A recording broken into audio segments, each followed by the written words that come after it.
Sweetheart, this was one of Lincoln's favorite stories, the true story of Three Little Pigs. Did you know Lincoln had goldfish? And Lincoln's goldfish were named Wolfie and Piggy from the characters of this story. Let's find out what happened in this story, the true story of the Three Little Pigs.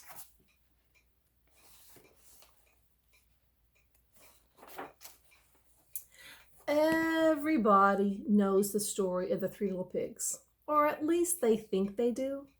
But I'll let you in a little secret. Nobody knows the real story because nobody has heard my side of the story.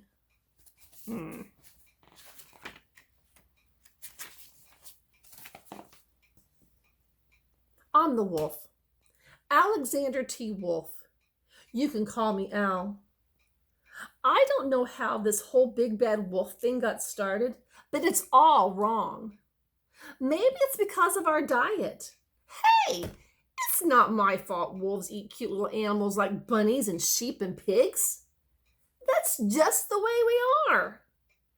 If cheeseburgers were cute, folks would probably think that you're big and bad too.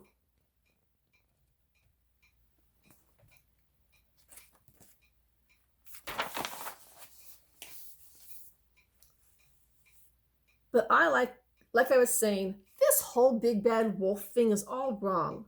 The real story is about a sneeze and a cup of sugar. This is the real story.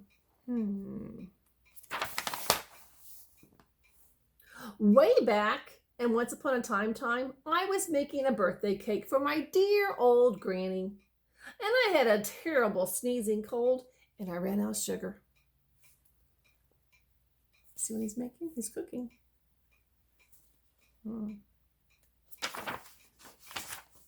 So I walked down the street to ask my neighbor if I could borrow a cup of sugar.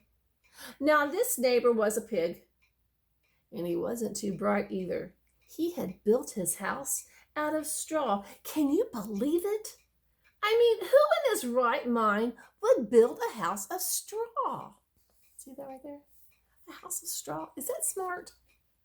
Let's see what happens. Of course, the minute I knocked on the door, it fell right in. I just didn't want to walk into someone else's house, so I called, little pig, are you in? No answer. I was about to go home without my cup of sugar for my dear old granny's birthday cake. And that's when my nose started to itch. I felt a sneeze coming on. Well, I huffed and I snuffed.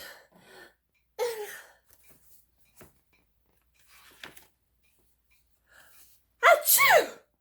I sneezed a great sneeze.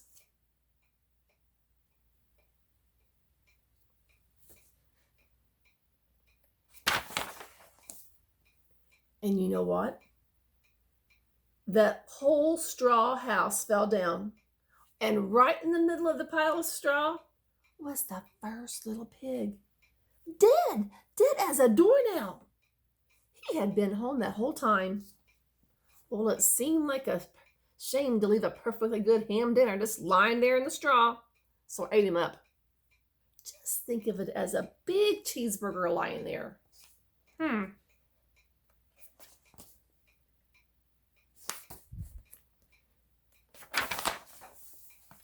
I felt a little better, but I still didn't have my cup of sugar. So I went to my next neighbor's house. This neighbor was the first little pig's brother. He was a little smarter, but not much. He had built his house out of sticks.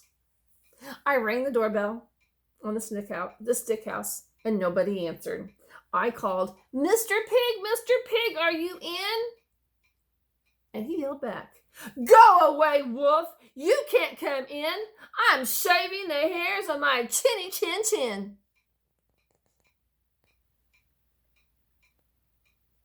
What's gonna happen?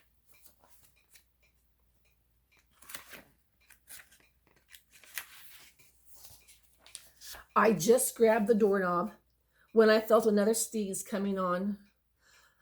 I huffed and I snuffed and I tried to cover my mouth, but I sneezed a great sneeze. Achoo! And you're not going to believe it, but this guy's house fell down just like his brother's. And when the dust cleared, there was a second little pig, dead as a doornail, Wolf's honor. Oh my goodness. Now you know how food will spoil if you just leave it there out in the open. So I did the only thing I could do. I had dinner again. Just think of it as a second helping. I was getting awful full, but my cold was feeling a little bit better, and I still didn't have my cup of sugar for my dear old granny's birthday cake. So I went to the next neighbor's house. Now this guy was the first little guy and the second pig's brother. He must have had all the brains in the family because he built his house out of bricks. Let's see. I knocked on the door, the bricked house. Nobody answered.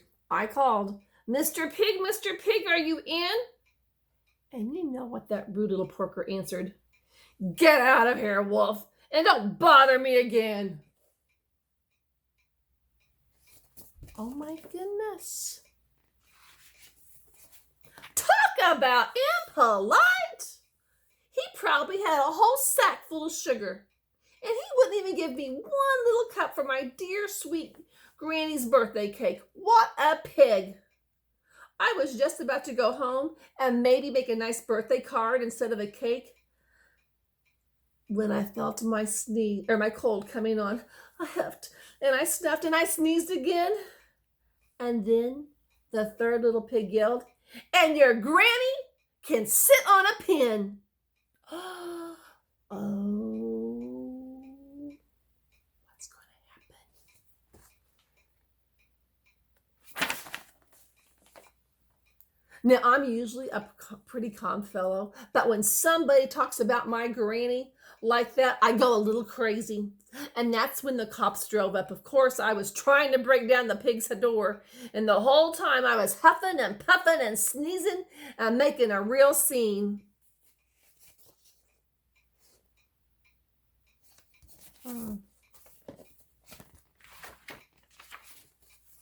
And the rest, as they say, is history. The news reporters found out about the two pigs I had for dinner, and they figured out a sick guy going to borrow a cup of sugar didn't sound so exciting, so they jazzed up the story, excuse me, with huff and puff and blow your house down, and made me the big bad wolf. That's it. The real story, I was framed.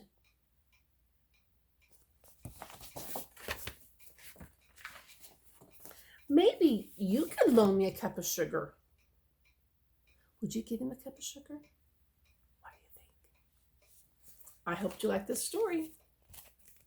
The end. Love you, sweetheart.